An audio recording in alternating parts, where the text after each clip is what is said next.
Yo, what's good? Welcome back to another episode of Levitation, the Sunday series, and today we got a good one. One thing I come to realize is that everybody is really searching for love and acceptance. At the end of the day, when you really think about it, that's the core reason why people do what they do. Why do people go after money? Some people may not admit it, but at the core reason is to be accepted and loved. And the reason that is because it's become the standard of the world. In order to get acceptance and love, you have to provide evidence of value, whether that's money, opportunities, materialistic things, etc., etc. But when you think about it, love and acceptance was always supposed to be free, no charge. Some people may say that's unrealistic. That's not the way the world works, and I would agree with you. That's not the way the world works. And we have bought into the subscription of the world. But faith encourages us to unsubscribe from the world's ways.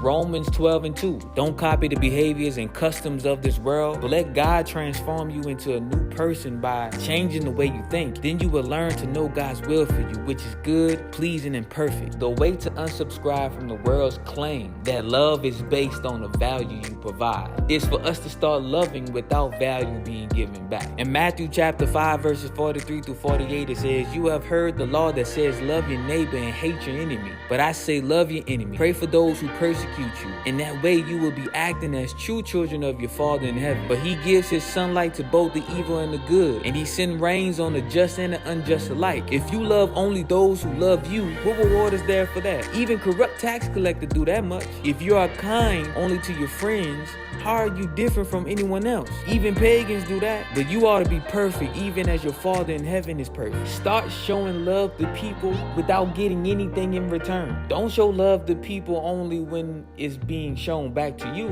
Oh, that's easy. If you see a friendly person smiling, it's easy to give them a smile. Anybody can do that. True children of God give the person who just cursed at them a friendly smile. Essentially, we have to start initiating love to everybody. In 1 Corinthians, Paul gives you a description of what that love looked like. He says, "Love is patient and kind. Love is not jealous or boastful or proud or rude. It does not demand its own way. It is not irritable, and it keeps no record of being wrong. It does not rejoice about injustice, but rejoices whenever the truth wins out. Love never gives up, never loses faith, and is always hopeful, and endures through every circumstance." I'm gonna keep it a buck. That is something hard to do. The reason why that's hard to do is because we've been subscribed to the world's standards of showing love for so long that doesn't even seem possible to do.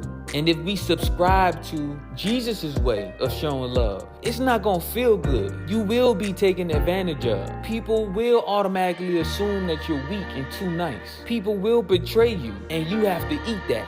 But don't that sound familiar? Don't that sound like what God has done for us? Don't that sound like what Jesus had to endure for us? Jesus said, "I showed that same love to you, and I want you to show that same love to other people. I did it before you got right with me. You show love to your neighbor before they show love to you." There's power in love. There's freedom in love.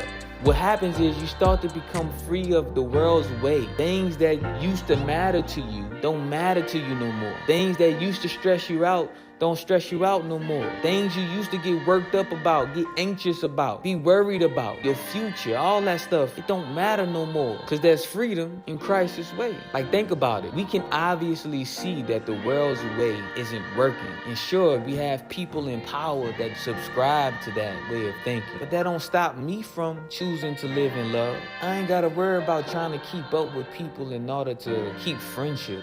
There's no need to acquire a lot of things in order to boost my self-esteem. And in me operating in love and being guided by the Holy Spirit, it's going to automatically show me who my real friends and family are versus the fake. You know, if you get on social media and you following somebody and they posting content that you're not really into, you just don't like it. You have a choice to unfollow that person. But what a lot of us do, continue to follow it. Every time they post, we making a face, we saying how stupid it is, we dislike what they posting, but we have not pressed that unfollow button yet. Whose fault is it?